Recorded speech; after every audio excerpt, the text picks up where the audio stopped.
Pengacara Hotman Paris Hutapea mundur sebagai kuasa hukum ex-Jampitsus yang terjerat 3 kasus korupsi besar dan TPPU. Hotman beralasan harus berobat karena sakit. Pengunduran diri disampaikan Hotman usai pemeriksaan medis di Rumah Sakit Medistra, Jakarta Selatan.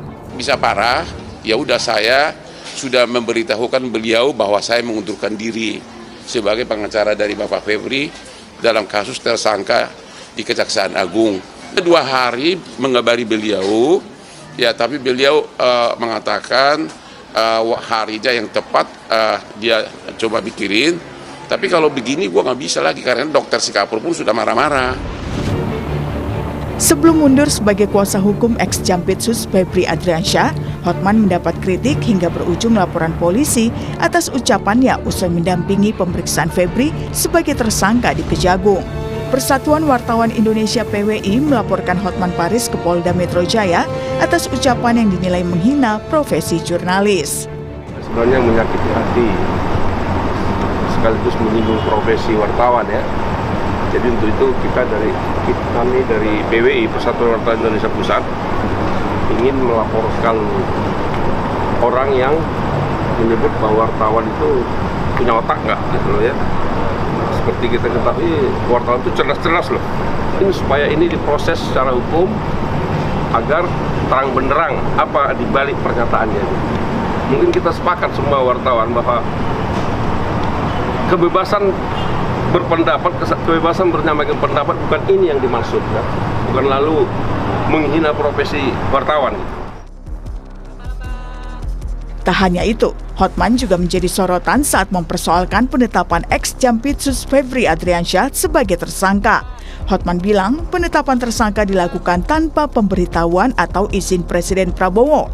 Hingga ex-Jampitsus adalah korban kriminalisasi, padahal Febri adalah orang kebanggaan Presiden. Meski Hotman mundur, kasus ex-Jampitsus Febri Adriansyah tetap berjalan di Kejagung.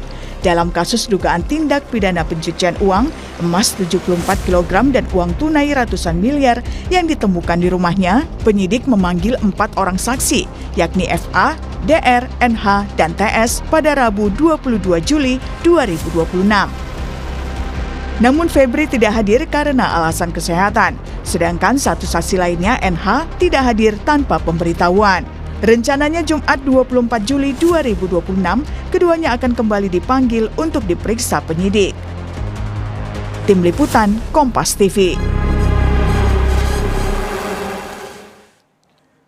Dengan alasan sakit, pengacara Hotman Paris Hutapea mundur sebagai pengacara ex-Jampitsus Febri Adriansyah yang terjerat dalam 3 kasus korupsi besar dan TPPU. Sebelumnya saat menangani kasus ex-Jampitsus, Hotman memang terkena masalah karena pernyataan kontroversial mulai dari dianggap menghina jurnalis hingga menyebut kasus Febri Adriansyah adalah kriminalisasi. Kemudian bagaimana mendorong agar kasus ex-Jampitsus ini diperiksa secara adil. Kita bahas bersama dengan pakar hukum pidana Universitas Jenderal Sudirman, Hipnu Nugroho, dan Komisioner Komisi Kejaksaan RI, Nur Rohman, yang sudah bergabung di sambungan daring. Halo, selamat datang Prof. Hipnu dan juga Pak Nur Rohman di Sapa Indonesia Pagi. Salam sehat. Pak Rohman, Pak Henggi. Baik, selamat pagi. Saya ke Prof. Hipnu terlebih dahulu. Prof. Hipnu, kita lihat ada sedikit drama dalam tanda kutip di kasus 3 korupsi yang menjerat ex-Jampitsus. Belum kita lihat sprindiknya yang luar biasa. Ada banyak sekarang, ada 4. Kita sebelum ke sana, ada drama nih soal Hotman Paris yang kemudian mundur dari pengacara ex-Jampitsus. Anda melihat ada apa di balik ini dan apakah ada pengaruhnya terhadap jalannya kasus? Ya, kalau drama saya tidak tahu ya. Tapi kalau kita melihat sebagai bentuk sistem peradilan yang baik, apalagi berdasarkan kuhap baru, seorang tersangka itu adalah didampingi kaitannya dengan penasihat hukum, namanya advokat sekarang, jadi bukan penasihat hukum lagi, advokat, itu berhak mendampingi baik dari sejak awal, penyidikan, penuntutan maupun persidangan. Apalagi ini adalah sebagai tersangka. Oleh karena itu, dalam hal suatu pemeriksaan yang baik, karena sistem peradilan baik itu ada 4 indikator. 1 adalah public hearing, mendengar. Makanya di sini nanti nggak bisa seorang tersangka tanpa diperiksa didampingi, pasti mendengar. Baik mendengar dari tersangkanya maupun pendampingnya, kuasa hukumnya. Yang kemudian adalah pembuktian. pembuktian. Makanya pembuktian itu akan dilakukan, termasuk kemarin Kortas sudah membuktikan adanya FBI, adanya Pegadaian, adanya BI dan sebagainya. Yang ketiga, adanya suatu independensi.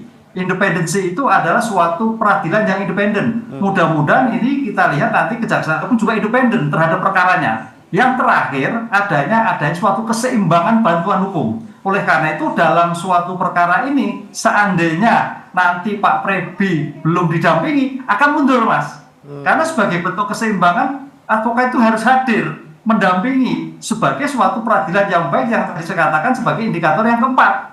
Oleh karena itu dalam hal seperti ini bisa juga nanti mundur-mundur. Nah, oleh karena itu mudah-mudahan Pak Febri segera menunjuk advokat lain untuk mendampinginya. Karena sebagai bentuk pendampingan itu ada suatu equal peradilan. Karena peradilan kita itu bergeser dari arah civil law ke arah common law. Ini yang sekarang berkembang dalam suatu penegakan hukum di Indonesia. Kira-kira seperti itu, Mas. Baik, saya ke Pak Nur Rohman. Pak Nur Rohman, mungkin kita belum dengar siapa pengganti dari Hotman Paris untuk mendampingi ex-Jampitsus. Dan hari ini rencananya akan dipanggil yang bersangkutan untuk diperiksa kembali. Nah, jika memang belum menunjuk kuasa hukum, dan apakah ini akan kasusnya berpotensi untuk mundur-mundur lagi karena menunggu yang bersangkutan menunjuk kuasa hukum untuk diperiksa mungkin hari ini?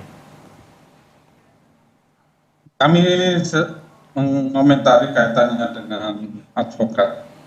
Seperti kita ketahui, Pak Hotman Paris kan merupakan salah satu advokat, dan masih banyak lagi advokat yang lain mendampingi tersangka FA ini. Dan hari ini rencananya kami juga melakukan pemantauan langsung terhadap jalannya proses pemeriksaan terhadap saksi maupun tersangka yang akan dilaksanakan pada hari ini di Kejaksaan Agung.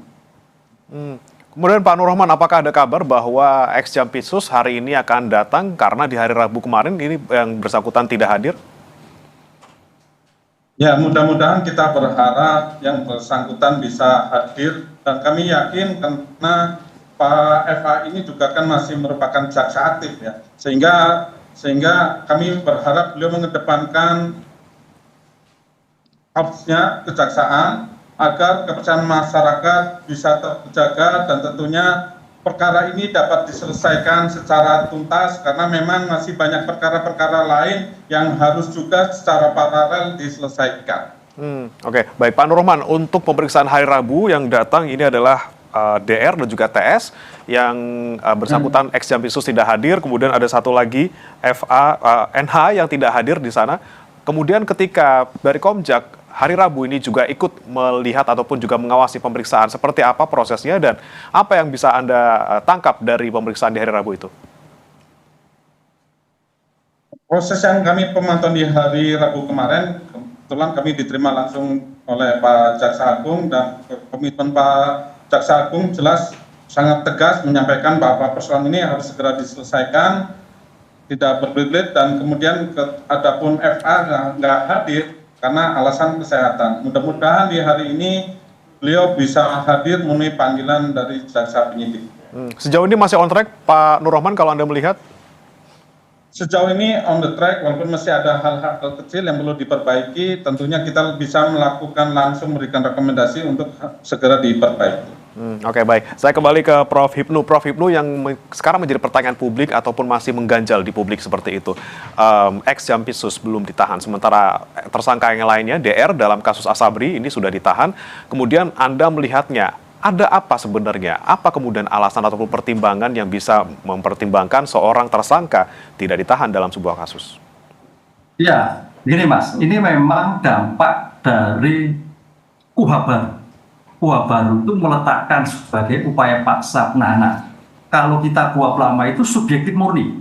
Subjektif ada pada penegak hukum, apakah itu polisi, apakah itu jaksa atau hakim. Sekarang diatur secara objektif. Kalau kita lihat di dalam pasal 100 KUHP 5, ya 100 KUHP, itu dijelaskan bahwa penahanan itu bisa dilakukan dengan tataran yang objektif dan terukur. Nah, terobjektif terukur itu dijelaskan ada 8 poin. Di antaranya adalah proaktif. Nah, sekarang pertanyaannya, ini dengan tidak hadir ini proaktif atau tidak? Nah, itu indikator, ya kan?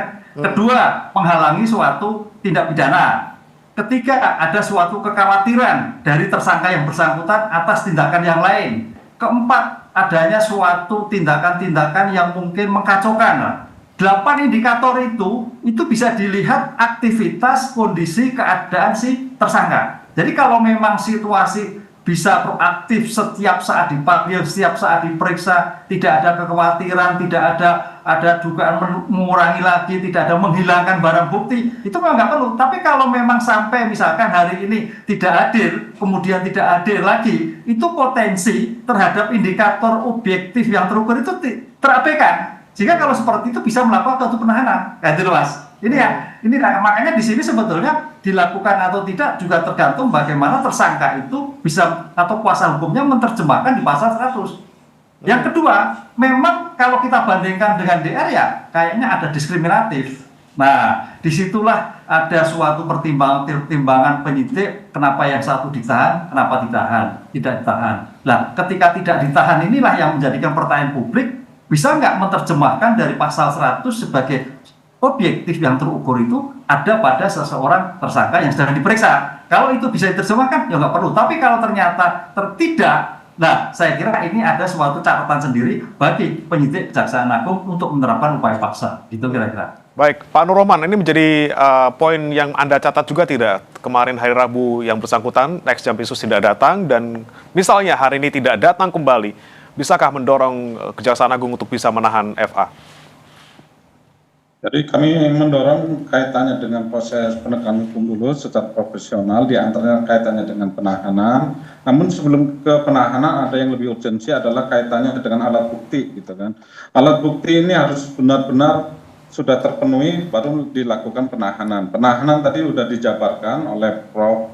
Ibnu kaitannya dengan hal tersebut, dan kita juga sependapat dengan hal tersebut pula. Dan artinya apa? Jangan nyampe gusak-glusuk gitu ya. Artinya apa? Biar nanti di proses penyidikannya berkualitas, nanti penuntutannya dan berkualitas juga, dan harapannya eksekusinya juga putusannya juga akan berkualitas juga. Jangan sampai terburu-buru melakukan penahanan tetapi mengabaikan pembuktiannya.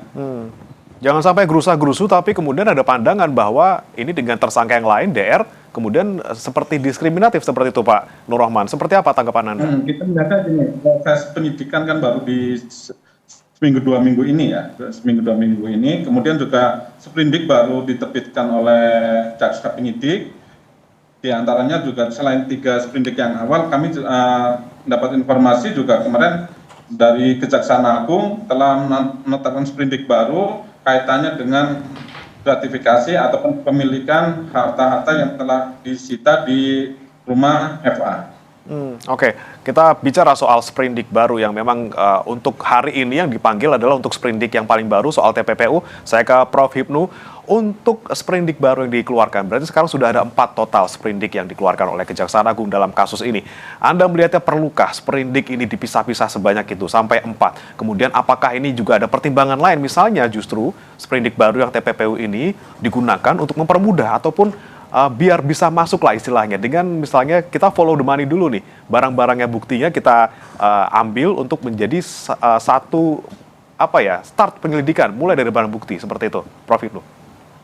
Jadi Mas, ini memang dalam suatu pra-adjudikasi, kecerdikan seorang penyidik untuk mengungkap atau untuk memformulasikan di dalam nanti berita acara, bahkan dalam surat dakwaan, itu sangat penting sekali. Sangat penting sekali. Makanya di sini, apakah nanti dalam suatu pengungkapan ini kita Kejaksaan Agung akan menetapkan delik pemerasan yang lebih dulu? Apakah terhadap gratifikasi dulu? Apakah baru kemudian TPPU? Tapi kalau kita melihat keadaan yang sekarang ini terjadi, kebanyakan adalah pidana asalnya dulu.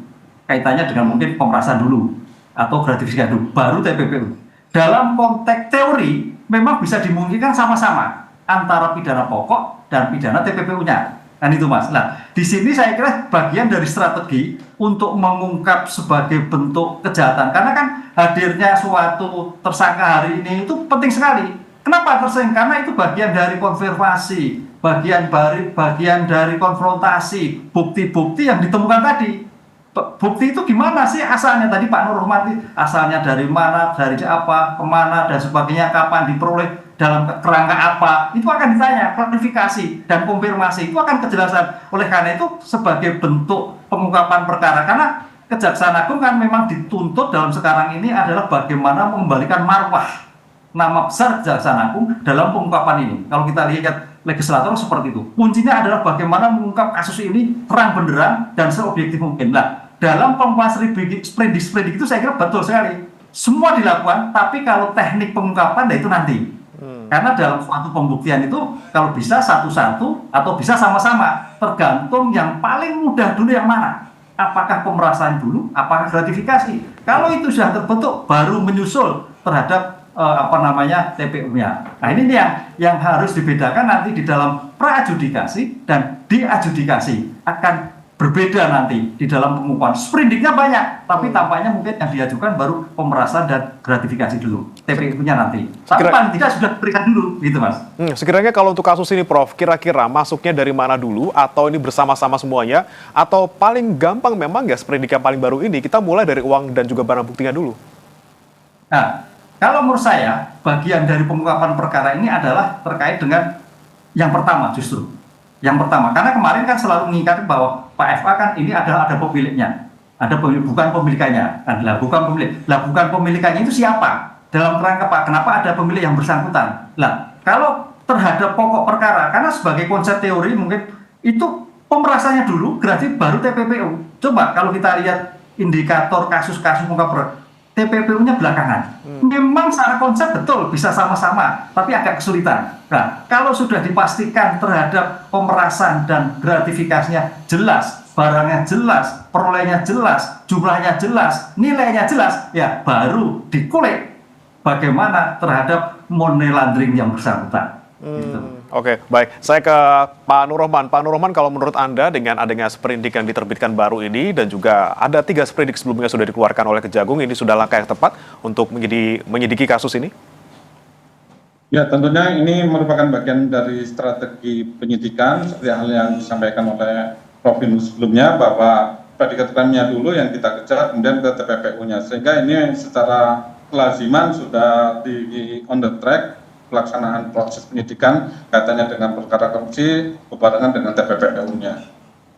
Oke, baik. Kemudian ini yang kami soroti juga terkait dengan penanganan kasus korupsi maupun TPPU. Ada juga yang berpandangan Prof. Hipnu bahwa lebih baik dipisah seperti itu dan jangan digabung agar fokusnya tidak kemana-mana. Kalau Anda melihat memang apakah perlu kita pisah seperti itu sehingga kita bisa menangani satu persatu terlebih dahulu baru kemudian ke yang lain seperti itu? Nah, itu tadi sudah saya katakan Mas Ray, ini memang bagian strategi. Secara konsep langsung bisa, langsung jadi double kejahatan bisa. Tapi tampaknya untuk sebagai bukti agak sulit.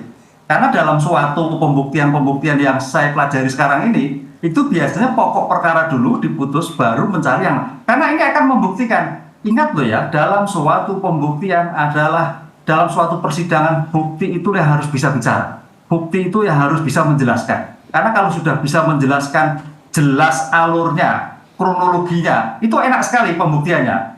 Sehingga kalau nanti perdebatan dengan penasihat hukum, itu akan gampang. Jalurnya 1, 2, 3-nya itu 4, 5 sebagian. Tapi kalau sampai pada bareng, agak sulit. Memang secara konsep teori bisa, tapi dalam implementasi. Karena dalam hukum itu kan ada istilahnya ius constitutum, ius operatum. Nah, yang tertulis bisa dalam konteks barengan, tapi begitu ius operatum, operasional, agak sulit membedakan ini pokoknya dulu atau yang lain. Ini yang saya kira celah tadi Pak Nur Rahman, bagaimana ini juga ketenangan penegak hukum. Karena penegak hukum itu juga harus tenang dalam mengungkap perkara. Jangan sampai tergusuk-gusuk bukti yang lain untuk yang lain. Wah, ini juga bisa stres juga nanti mengungkap perkaranya. Ya, bisa campur-campur semuanya, jadi kemudian perkaranya semakin ruwet. Kita tidak bisa melihat terang benderang seperti itu. Pak Nur Rahman, sejauh ini kan sudah ada tim 9 yang dibentuk oleh Kejaksaan Agung untuk menangani kasus ini, dan memang saat ini ex-Jampitsus masih berstatus sebagai jaksa aktif. Walaupun sudah ada tim 9, kemudian diawasi juga oleh Komjak, diawasi oleh KPK, diawasi juga oleh DPR, bersama dengan juga LPSK. Anda yakin ini masih bisa dipastikan bahwa berjalan seperti seharusnya? Kita optimis karena memang pengalaman di kejaksaan menangani perkara yang melibatkan pihak internal, baik yang dibongkar oleh sendiri dari kalangan internal di kejaksaan maupun dari pihak eksternal. Selain itu dari SDM-nya tim 9 ini juga merupakan kalangan jaksa yang sudah teruji baik di praktisi di persidangan maupun di manajerialnya. Oke. Nah, kemudian saya tanyakan kembali ke Prof. Hipnu, kalau menurut Anda dengan saat ini kasus sudah berjalan sekian lama, sekian pekan seperti itu, sudah perlukah misalnya ada KPK turun tangan lebih jauh, tidak hanya soal supervisi, tapi kemudian juga misalnya kita melihat ada sesuatu yang menghalangi dalam kasus ini kemudian diambil alih seperti itu? Ya, ini kan baru 2 minggu ya. Saya kira belum ya, karena dalam konteks pasal 10A Undang-Undang KPK itu apabila ada sesuatu ditemukan melindungi pelaku lain. Apabila dalam penguapan ada malah tindak pidana korupsi. Kemudian apabila ada intervensi, apakah itu eksekutif, legislatif, yudikatif. Nah, pada tataran-tataran 2 minggu itu belum. Tapi kalau nanti pada saat sampai 3 minggu atau 4 minggu, bertele-tele ya, itu kalau jauh bertele-tele dalam penguapan, itu bisa saja terjadi. Kan bertunda-tunda, karena termasuk pemanggilan yang tidak hadir, kemudian tidak hadir, itu bagian dari suatu penundaan perkara. Nggak cepat, itu bisa dilakukan. Oleh karena itu di sini nanti penyidik kejaksaan harus memastikan bahwa ketika tersangka itu kapan hadir, kalau tidak hadir, kapan harinya lagi, terus sebagai bentuk ekulite memang harus tepat, tapi dengan kecepatan itu harus dilakukan. Nah, di situ Mas, 4 kriteria yang sampaikan tadi, kalau memang belum ditemukan ya belum. Nah itu. Tapi kalau sudah ditemukan, ya dalam Undang-Undang KPK wajib untuk mengambil alih. Setujukah Pak Nur Rohman misalnya dalam 3 sampai 4 pekan ini kasusnya tidak ada perkembangan signifikan, bahkan misalnya yang bersangkutan sulit untuk bisa dipanggil atau jarang memenuhi panggilan untuk pemeriksaan, perlu diambil alih KPK juga? Ya, kami melihatnya seperti ini. Ini kan sebuah tahapan-tahapan yang memang sudah diatur dalam hukum acara. Di antaranya pemanggilan saksi secara patut, kemudian juga pemeriksaan terhadap tersangka secara patut. Apabila yang bersangkutan tersangka maupun saksi dipanggil secara patut tidak memenuhinya, artinya disitulah kewenangan nanti jaksa penyidik bisa mempertimbangkan apakah kooperatif tidak kooperatif dan mereka bisa melakukan upaya paksa yaitu penahanan, kan seperti itu. Jadi tadi tetap konsentrasinya adalah di pengumpulan alat bukti sehingga nanti karena memang prosesnya masih di tahap penyidikan dan baru berlangsung 2 pekan. Namun demikian kita juga optimis bahwa proses transparansi ini berjalan dengan baik. Dari KPK juga dengan kita bersama-sama melakukan pemantauan secara langsung dan mereka memberikan akses yang sangat terbuka. Oke, baik. Saya kembali ke Prof. Hipnu. Kita bicara soal 4 sprindik yang sudah dikeluarkan dalam kasus ini. Ada soal Asabri yang merupakan korupsi TPPU, kemudian ada Krakatau, ini korupsi TPPU, Batubara juga korupsi, kemudian yang terakhir adalah soal TPPU-nya, soal barang buktinya. Anda melihat celah pra-peradilan yang mungkin diambil oleh ex-Jampitsus ke depannya, ini akan menyerang ataupun mengarah ke sprindik yang sudah menjadi tersangka misalnya di Asabri, atau nanti seperti apa pengaruhnya untuk keseluruhan kasus, Prof? Ya, kalau kita berpijak pada KUHP baru, itu rezimnya sudah meletakkan bahwa ketika penetapan tersangka, apa itu penetapan tersangka? Adalah suatu proses tentang penetapan berdasarkan 2 alat bukti dan diketahui terhadap dugaan tindak pidananya. Cukup 2 alat bukti. Nah, cukup 2 alat bukti. Itu kalau kita mengacu pada KUHP baru 22. Tapi kalau di KUHP lama itu masih ada pertimbangan putusan Mahkamah Konstitusi bahwa seseorang yang diperiksa sebagai tersangka harus diperiksa sebagai saksi. Kan itu Mas. Nah, ini kan memang sejak kemarin dari Kortas juga belum diperiksa, dari Kejaksaan juga belum diperiksa. Itu kalau terhadap KUHP lama berpotensi di pra-peradilan. KUHP lama, karena di KUHP lama itu dalam putusan Mahkamah Konstitusi 14 16 itu disebutkan setiap orang yang diperiksa sebagai tersangka harus lebih dulu diperiksa sebagai saksi, kan gitu. Nah, sehingga kalau dulu itu kita berpikir setiap orang yang diperiksa sebagai saksi berpotensi menjadi tersangka, nah gitu loh. Kecuali bukti ini tidak ada aman, tapi kalau bukti itu ada mengarah menjadi tersangka. Nah, sekarang dari catatan putusan MK itu ternyata tidak diadopsi dalam KUHP baru.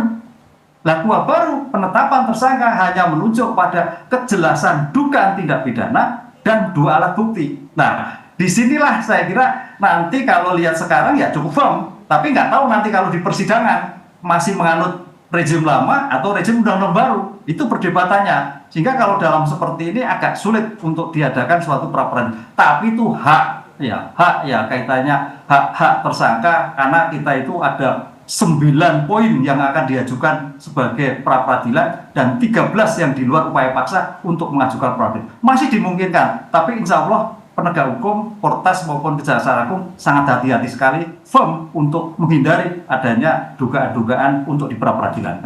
Baik, kalau menurut pandangan Pak Nur Rahman seperti apa terkait dengan potensi ex-Jampitsus ini untuk mengajukan pra-peradilan nanti? Mungkin Pak Jampitsus juga sedang konsentrasi terhadap persoalan-persoalan yang sedang dihadapinya kaitannya dengan pokok perkaranya ya, bukan terpaku pada hukum acaranya. Karena memang setelah dari kepolisian kemudian dilimpahkan ke kejaksaan ataupun penyerahan ya, kejaksaan juga telah mengambil langkah strategis yaitu menerbitkan sprindik baru kan gitu. Artinya tahapan-tahapan ini memang sedang dilalui, betul apa yang dikatakan oleh Prof. Hipnu sebelumnya, bahwa namun demikian ini kan masih proses transformasi dari KUHP lama ke KUHP baru, sehingga masih ada resistensi yang tentunya penyidik harus mempertimbangkannya agar semuanya jernih dan penanganan pokok perkaranya bisa diselesaikan secara tuntas. Oke, baik. Saya ke Prof. Hipnu lagi. Prof. Hipnu, dengan mungkin sekarang fokusnya Kejaksaan Agung cukup banyak di 4 sprindik seperti itu. Apa yang kemudian perlu diprioritaskan oleh Kejaksaan Agung saat ini tentunya agar perkara ini bisa runut seperti itu, bisa dibuka secara terang benderang satu persatu hingga tidak ada yang tertinggal lagi, tidak hanya berhenti ke 2 orang ini misalnya DR dan juga ex-Jampitsus, tapi juga bisa orang-orang lain yang bisa terlibat dalam kasus ini. Seperti apa Prof seharusnya yang dilakukan oleh Kejagung? Ya, ini memang suatu bentuk skala prioritas yang taruhan nama besar Kejaksaan Agung untuk membalikan marwah sebagai lembaga penegak hukum yang terkait dengan eksistensi suatu negara. Karena Kejaksaan Agung itu sebagai cermin penegakan hukum di Indonesia. Nah, oleh karena itu dalam seperti ini tampaknya memang harus dilakukan secara komprehensif dulu. Tadi sprindiknya bagus, ada 4 sprindik dan sebagainya. Tapi paling tidak kecepatan untuk menilai suatu perkara, karena asas cepat itu kan kita barang buktinya sudah, tempusnya jelas, lokusnya jelas, objeknya jelas. Nah, sekarang pertanyaannya tergantung bagaimana kejelian penyidik, bisakah mampu menguraikan bahwa barang bukti itu masih terkait dengan tindak pidana lain. Barang bukti itu ada terkait orang lain, kan itu. Di sini tantangan terbesar dalam suatu pengungkapan perkara. Makanya tadi katakan sebagai bentuk klarifikasi, konfirmasi terhadap suatu peristiwa itu penting. Penting sekali. Karena tidak hanya pada bukti loh, sejauh mana juga penyidik itu melihat dari dokumen elektronik. Dokumen elektroniknya ada, apakah hanya ujuk barang-barang itu? Dokumen elektronik, sistem elektronik, kan kita di dalam barang bukti itu kan jelas kan, barang bukti itu barang yang ditemukan sebagai alat untuk melakukan kejahatan. Barang sebagai alat, sebagai objek kejahatan. Yang ketiga adalah sebagai hasil kejahatan. Nah, dalam pengungkapan korupsi itu kita agak sedikit khawatir kalau hanya mengandalkan bukti tradisional. Nah, bukti elektronik yang dikemukakan dalam KUHP baru itu sudah menekankan ada dokumen-dokumen elektronik, informasi-informasi elektronik. Nah, itulah yang saya kira harus dikulik kembali untuk meletakkan apakah ada saksi lain ataukah calon tersangka lain dalam perkara tersebut. Oke, Itu yang bukti elektronik ya yang kemudian bisa menjadi pembuka juga untuk melihat keterlibatan pihak lain dalam kasus ini. Kita nantikan hari ini apakah ex-Jampitsus akan datang di pemeriksaan di Kejagung, dan juga tadi seperti Prof. Hipnu bilang bahwa Kejaksaan Agung harus bisa komprehensif tapi juga cepat dan juga jeli dalam menangani kasus ini. Terima kasih Prof. Hipnu Nugroho, pakar hukum pidana Universitas Jenderal Sudirman, dan juga Pak Nur Rohman, Komisioner Komisi Kejaksaan RI sudah bergabung di Sapa Indonesia Pagi. Salam sehat selalu. Ya, Pak Nur. Assalamualaikum. Waalaikumsalam. Saudara, jangan beranjak, kami masih akan kembali dengan informasi lainnya. Rudal Amerika Serikat menghantam perbatasan Iran dan Irak, 2 orang tewas dan 11 orang terluka.